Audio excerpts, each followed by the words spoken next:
Bienvenue à Exponentiel Lifestyle, une émission pour ceux et celles qui veulent devenir des disciples de Jésus, qui veulent accomplir le plan de Dieu et se dépasser pour le royaume de Dieu. Ici Luc Dumont, je suis très heureux de te retrouver aujourd'hui. On va parler de vivre ta destinée avec Jésus. Reste jusqu'à la fin, je vais te donner un plan sur comment tu peux réaliser ta destinée, tout ce que Dieu a prévu pour toi, sur le modèle parfait, le modèle ultime, c'est-à-dire le modèle de Jésus. Je veux te donner un accès à une formation gratuite juste avant d'aller plus loin dans cette vidéo aujourd'hui. Et c'est un programme qui s'appelle « Comment atteindre l'extraordinaire dans ta vie ». C'est possible de vivre des choses extraordinaires dans ta vie et comment on peut vivre ça, et je t'explique tout dans ce programme gratuit. Tu vas dans le premier lien qui apparaît dans la description de cette vidéo et tu vas pouvoir connecter et rejoindre cette formation. Aujourd'hui, j'aimerais que tu puisses écrire dans le chat et si tu pouvais me dire où tu es sur la terre. J'aime trop faire ça. Pourquoi? Parce que je lis tous les commentaires et je suis épaté de voir d'où viennent les gens. C'est incroyable. On a des gens d'Afrique, des gens de la Polynésie, de l'océan Indien, de l'océan Pacifique, de l'Europe, de partout dans le monde. Et donc, on est tous ensemble, la communauté des exponentialistes qui veulent aller plus loin avec Jésus. Alors, s'il te plaît, prends un moment pour écrire dans le chat et on va pouvoir saluer chaque personne. N'hésitez pas à vous saluer les uns les autres également si vous êtes des mêmes régions. Alors, aujourd'hui, on veut parler de vivre notre destinée avec Jésus. Matthieu, chapitre 28, verset 19, Jésus a dit à ses disciples, « Allez, faites de toutes les nations des disciples, les baptisant au nom du Père, du Fils et du Saint-Esprit. » Ce passage me fascine. Pourquoi? Parce que Jésus donne un mandat, une mission, il vient de ressusciter, les disciples ont fait un peu n'importe quoi. Lorsque Jésus a été arrêté, il y a eu la panique, ils se sont enfuis, tout ça, c'est le chaos. Et là, Jésus arrive avec ses disciples et leur dit, « Allez, faites de toutes les nations des disciples. » Et ce qui est intéressant, c'est qu'il ne dit pas, « Allez, faites de toutes les nations des églises. Allez, faites de toutes les nations des rassemblements, des événements, des concerts. » Et je ne dis pas ça pour dire que ces choses ne sont pas bien, au contraire. Mais la priorité que Jésus a mandaté ses disciples, c'est d'aller faire des disciples. Et le mot disciple dans le grec, c'est le mot mathétes qui parle de ce qui veut dire celui qui apprend ou un apprenti. Donc, Jésus mandate ses disciples d'aller faire des disciples. Pourquoi? Parce qu'un disciple, ça fait des disciples et c'est la seule façon que tu vas construire quelque chose qui va pouvoir prendre de l'expansion et diffuser le royaume de Dieu. Alors aujourd'hui, ce que j'aimerais regarder avec toi, c'est comment on fait maintenant en tant que disciple et pour faire des disciples, comment on fait pour accomplir notre destinée, mais sur le modèle de Jésus, pas nos trucs à nous, mais ce que Dieu veut vraiment pour nous. Et la première chose, la priorité pour toi et moi, pour réaliser notre destinée dans le modèle de Jésus, sur le modèle de Jésus, c'est marcher dans l'amour. L'amour est une clé essentielle pour être ce que Jésus veut qu'on soit. Dans Jean chapitre 13, verset 35, Jésus est très clair. Il dit « À ceci, tous connaîtront que vous êtes mes disciples si vous avez de l'amour les uns pour les autres. » Il dit pas « Tous connaîtront que vous êtes mes disciples au nombre de versets que vous connaissez, au nombre de célébrations que vous assistez pendant une semaine ou aux connaissances théologiques et spirituelles que vous avez. » Non, il dit « C'est à l'amour que vous avez les uns pour les autres. » C'est ça la priorité. C'est comme ça que les gens vont savoir que vous êtes vraiment mes disciples. Et Paul va renchérir dans 1 Corinthiens chapitre 13, verset 2, il dit « Quand j'aurai le don de prophétie, la science de tous les mystères, toute la connaissance, quand j'aurai même toute la foi jusqu'à transporter les montagnes, c'est pas rien là. » Il dit « Si je n'ai pas l'amour, je ne suis rien. » Et donc, si on veut faire avancer le royaume de Dieu, on veut faire des disciples, on veut accomplir notre destinée, eh bien, l'amour que l'on démontre aux gens autour de nous, c'est la clé fondamentale de ce que nous allons faire. Bonjour, ici Luc Dumont. Si tu es béni et inspiré par ces émissions et que tu veux nous aider à diffuser encore davantage ce message, eh bien, deviens aujourd'hui un partenaire d'Exponentiel TV. C'est simple. Tu vas dans le lien qui apparaît dans la description de cette vidéo et tu rejoins la communauté des activateurs de destinée. De retour à l'émission. Nos motivations nos ambitions, nos actions devraient toujours être propulsées par l'amour. Jésus était constamment motivé par son amour. D'ailleurs, l'amour qu'il avait pour les gens l'a amené à aller jusqu'à la croix, mourir sur la croix par amour. Il n'a pas fait ça parce que c'est une bonne idée, il n'a pas fait ça parce qu'on lui a ordonné, il a fait ça par amour pour lui. Et j'aime beaucoup cette citation de Mère Teresa qui dit « Ce qui compte n'est pas ce que l'on donne, mais l'amour avec lequel on le donne. » Et moi, ça me parle parce que j'ai voyagé un peu partout dans le monde depuis plusieurs années maintenant. J'ai assisté à tellement de célébrations dans les églises, tout ça. Et j'ai souvent vu, malheureusement, des gens qui font des projets, ils bâtissent des choses, entre guillemets, dans le royaume de Dieu, mais on le fait sans amour ou avec peu d'amour. J'ai même vu des gens nourrir les pauvres sans amour. Ils le font, on le fait parce qu'on a pitié, on le fait parce que on veut faire une photo et que les gens voient à quel point on est super parce qu'on s'occupe des démunis, tout ça. On le fait, même des fois, j'ai déjà vu des gens s'occuper des démunis, le faire avec agressivité. J'ai vu des gens organiser des concerts et en fait, il y a de la tension dans l'air, tout le monde, il y a des disputes et plein de choses comme ça. Et donc, on accomplit, on réalise des choses, mais à la fin, est-ce qu'il y a eu de l'amour?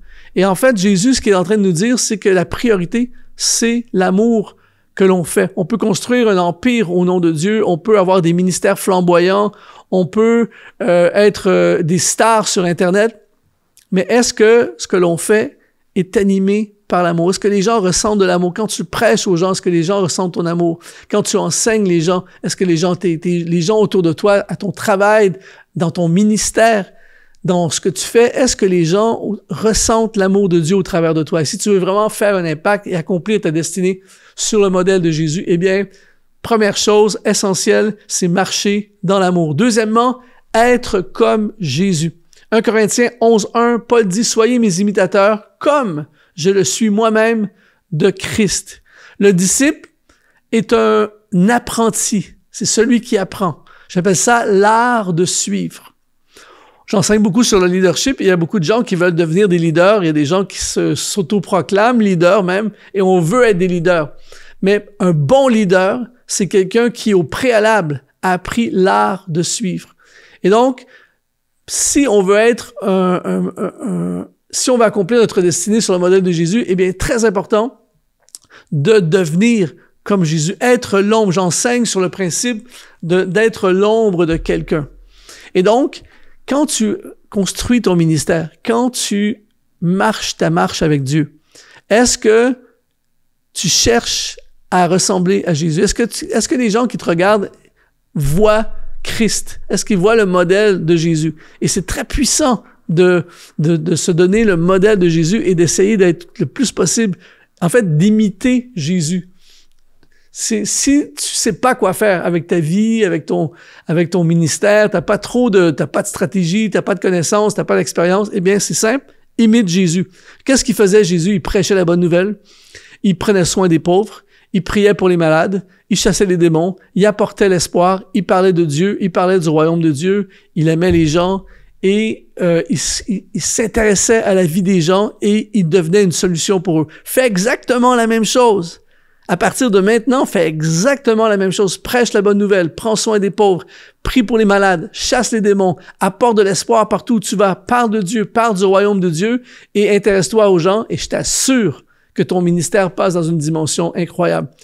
Et tu n'auras que fait le modèle de Jésus. Jean 14, verset 12 nous dit, « En vérité, je vous le dis, celui qui croit en moi, c'est Jésus qui dit ça, celui qui croit en moi fera aussi les œuvres que je fais et il en fera aussi de plus grandes parce que je m'en vais au Père. » Donc, Jésus a des grandes attentes sur toi et moi. Il dit qu'on va faire les œuvres que lui a fait. Déjà là, c'est énorme. Et on va en faire des plus grandes. Ça dit dans Matthieu 26, 73, « Peu après, ceux qui étaient là s'étant approchés dirent à Pierre, « Certainement, tu es aussi de ces gens-là, car ton langage te fait reconnaître. » Il faut savoir qu'à ce moment-là, Pierre a passé 3 ans avec Jésus. 24/7, il est tout le temps avec Jésus. Alors, il devait parler, les expressions, tout ça. Il ressemblait, en fait, les gens l'ont dit, « Toi, t'es avec Jésus. » Et c'est pour ça que la Bible dit qu'à ce moment-là, il était en mode reniement. Et il a même dit des gros mots pour prouver qu'il n'était pas avec Jésus. Alors, ma question pour toi aujourd'hui, ma question pour moi-même, c'est est-ce que on ressemble à Jésus? Est-ce que notre langage, notre attitude quand on fait le service? Est-ce qu'on fait le service pour être célèbre? Est-ce qu'on fait le service pour devenir un gros nom, un grand nom chrétien? Est-ce qu'on fait le service pour avoir un avancement? Ou bien est-ce qu'on fait le service pour faire comme Jésus, être comme Jésus? Est-ce que les gens peuvent nous identifier à Jésus? Et moi, c'est une aspiration. On a beaucoup de chemin à faire, j'en conviens, mais à partir d'aujourd'hui, si on veut être des vrais disciples et impacter ce monde, eh bien, aspirons à être comme Jésus. Et troisièmement, pour accomplir ta destinée comme Jésus, marcher dans l'amour, être comme Jésus. Et troisièmement, faire la volonté de Dieu. Ça, mon ami, c'est le top. C'est-à-dire qu'il nous dit dans Matthieu chapitre 7, verset 21, « Ceux qui me disent, Seigneur, Seigneur, n'entreront pas tous dans le royaume des cieux, mais celui seul qui fait la volonté de mon Père qui est dans les cieux. » C'est fort. Matthieu chapitre 12, verset 50, « Car quiconque fait la volonté de mon Père qui est dans les cieux, celui-là est mon frère et ma sœur et ma mère. » Le disciple de Jésus ne vit pas sa vie pour lui-même. J'enseigne beaucoup sur la destinée et tout ça, et des fois, il y a des gens qui pensent « Ah, la destinée, c'est égocentrique, tu penses juste à toi, tout ça. » Rien à voir. Quand tu vis la destinée, c'est une autre façon de dire « Je vis la volonté de Dieu ». Ta destinée, c'est le plan de Dieu pour ta vie. Et donc, le disciple ne cherche pas ses propres intérêts. Le disciple ne cherche pas ce qu'il lui tente de faire. Le disciple cherche à faire ce que Dieu veut qu'il fasse. On le voit bien avec Saul de Tarse. Il y a le Saul de Tarse avant le face-à-face avec Jésus et Saul de Tarse après le face-à-face avec Jésus. Avant, il fait ses projets. Après, il fait le projet de Dieu. Et donc, ma question pour toi aujourd'hui, c'est en ce moment, est-ce que tu es dans le projet de Dieu pour ta vie? Est-ce que tu connais le projet de Dieu pour ta vie? Est-ce que tu es soumis à la volonté de Dieu pour ta vie? Parfois, c'est pas simple. Parfois, ça fait peur. Parfois, on comprend pas trop. Mais la plus belle vie qui existe sur la terre et la vie qui porte le plus de fruits, c'est une vie où on dit, Seigneur, non pas ce que je veux, mais ce que tu veux, que ta volonté soit faite dans ma vie. Je lisais récemment la biographie d'un monsieur qui s'appelle William Carey. C'est un des grands missionnaires des Indes. Et il a dit ceci, une phrase que j'aime beaucoup. J'ai même fait un message là-dessus. Il dit « Attendez-vous à de grandes choses de la part de Dieu. Tentez de grandes choses pour Dieu. » En fait, c'est un Britannique. William Carey est un Britannique des années 1700. Il a appris l'hébreu, l'italien, le français, le néerlandais. Et en 1786, lors d'une réunion de pasteurs, il a soulevé l'idée que chaque chrétien, le devoir de chaque chrétien, était de répandre l'Évangile au travers le monde. Et là, il dit ça dans un groupe de pasteurs. Et là, il y en a un qui s'est levé, puis il a dit « Jeune homme, asseyez-vous. S'il plaît à Dieu de convertir les païens, il n'a pas besoin de vous. » Et genre de truc pour étouffer la vision d'un jeune qui veut changer le monde, tu vois.